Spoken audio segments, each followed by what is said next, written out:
Some memories are engraved deep in the soul of a nation, never to fade. Some names are carved upon the monuments of history, forever remembered. Mom, who are they? Sweetie, they are heroes, also our friends. This story began in 1937. In 1937, Chinese People's War of Resistance against Japanese aggression broke out, and the Chinese nation faced a grave moment of survival. Lanzhou, this Asian city in the northwest, became a coveted target for the Japanese military due to its strategic importance. In August 1937, China and the Soviet Union signed the Sino-Soviet Non-Aggression Pact. The Soviet Union provided paid assistance to China, dispatching over 300 military advisors to war zones and forming a volunteer aviation group to aid China. With the coast blockaded by Japan, the Soviet Union became the major power providing military aid to China at that time. To establish an international united front and secure strategic support, the Communist Party of China opened several secret transportation lines between the Shanxi, Gansu, Ningxia border region and the Comintern. Among these, the Northwest International Transportation Route, with Xi'an, Lanzhou, and Dihua as its hubs, played a historical role in the war of resistance against Japanese aggression and the World Anti-Fascist War. A continuous flow of military equipment made Lanzhou a major corridor and transit point for Soviet personnel, aircraft, weapons, and other supplies destined for China. Large quantities of supplies were passed through Lanzhou and transported to the front lines.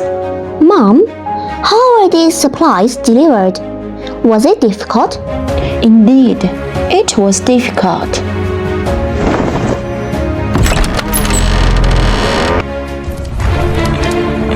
In October 1937, to support the Chinese people, the Soviet government aided the Chinese government with 500 ZIS-5 3.5-ton trucks. These trucks carried over 1,500 tons of gasoline purchased by China from the Soviet Union, entered China's Xinjiang from Alma-Ata and traversed through Yumen, Jiaoyuguan, Jiuquan, and Wuwei in Gansu before reaching Lanzhou, carving a great road across the Gobi Desert. Facing the immense pressure of transporting Soviet aid, the Northwest Highway Transportation Administration under the Ministry of Communications was established and issued in order to construct the Gansu-Xinjiang Highway. By 1941, the entire 1,147-kilometer Gansu-Xinjiang Highway was fully open to traffic, becoming a lifeline connecting the Soviet Union with China's home front. After the Gansu-Xinjiang Highway was completed, convoys of trucks carrying military supplies such as gasoline, bombs, and anti-aircraft guns, as well as necessities like biscuits, sugar, cigarettes, sausages, and butter, entered this road in batches. Reception stations were set up along the way specifically for Soviet aid transport vehicle and personnel.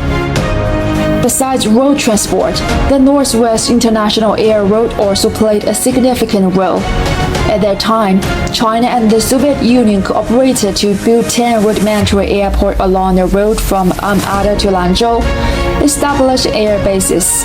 Urgently needed combat aircraft were flown directly to Lanzhou via the air road from Dihua, Hami, and Jiuquan by Soviet or Chinese pilots before being allocated to other war zones. Numerous aircraft and tanks were assembled in Hami and then flown from Hami via Jiuquan to Lanzhou. In late October 1937, the first batch of the Soviet Volunteer Aviation Group arrived in Lanzhou, China, comprising 254 air and ground crew members, forming bomber and fighter units. Once 42 bomber fighter jets arrived in Lanzhou, the Soviet volunteers immediately began training Chinese pilots to fly these aircraft. Between 1937 and 1941, a total of 3,665 Soviet military advisors and experts came to China.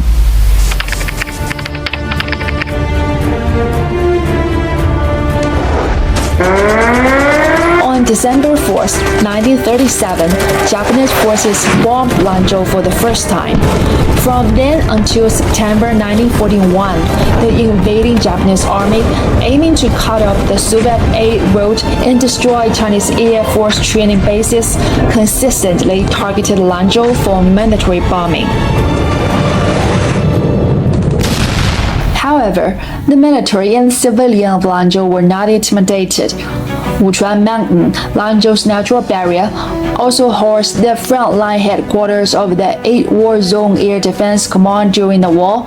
This air raid shelter once served as the pivot for defending Lanzhou and directing air combat. The entrance of the shelter was hidden within the yard of Wuhou Temple in Wuchuan Mountain Park, appearing inconspicuous from the outside. However, once inside, a different world revealed. The tunnel walls were constructed with the reinforced concrete, sturdy and durable. The passages were wide enough for two people to walk side by side. It contained not only core areas like the command room, telecommunication room, and duty room, but also facilities such as escape shafts, ventilation systems, and kitchens. An underground military command center built for combat needs. On February 20, 1939, the second day of the Chinese New Year, while people in Lanzhou were still immersed in New Year's joy, the shrill sound of air raid sirens broke the peace of the Year Weaver. A formation of 29 Japanese bombers arrived in Lanzhou airspace in the afternoon, attempting to ruin this lifeline of resistance. On February 23rd, 36 Japanese aircraft again raided Lanzhou. Inside the shelter, telecommunications personnel stood duty 24 hours a day, ready to respond to the air raids at any moment. They guarded the city's safety with their lives. The valiant pilots of the Chinese Air Force, alongside their Soviet volunteer comrades, soared into the enemy's formations like eagles, resolutely plunged into air combat.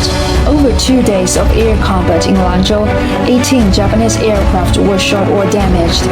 16 enemy pilots were killed and 7 wounded. All escaping enemy planes were shot. No losses on our side in personnel or aircraft. This was the greatest victory achieved by Chinese forces since the fall of Wuhan and Guangzhou, greatly boosting the morale of the Chinese people's resistance. The Lanzhou Air Battle became one of the most famous air combat events in modern Chinese air combat history. Time has passed, and the flames of the war has dissipated, but that period of history forever etched in our memory. From 1937 to September 1941, Japanese forces dispatched 670 aircraft, conducted 36 air raids on Lanzhou, destroyed over 24,000 rooms, and caused 1,426 casualties. The Zhongshan Bridge was one of the key targets of Japanese bombing. To protect against the air raids, the bridge's originally conspicuous orange-red steel beams were painted a concealed iron gray early in the war, a color that remains to this day.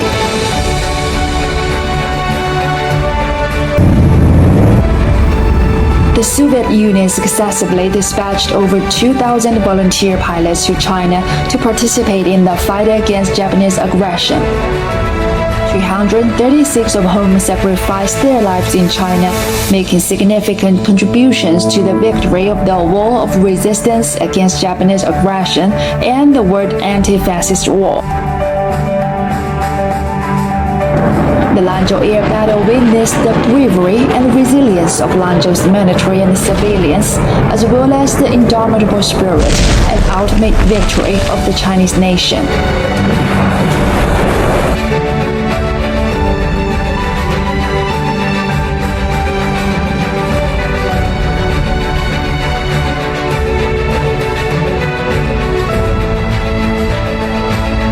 must remember history, cherish peace, and strive for a brighter future. I will, Mom. Remembering history is essential to better safeguarding the hard-won peace and to passing on the courage and friendship forged in times of peril.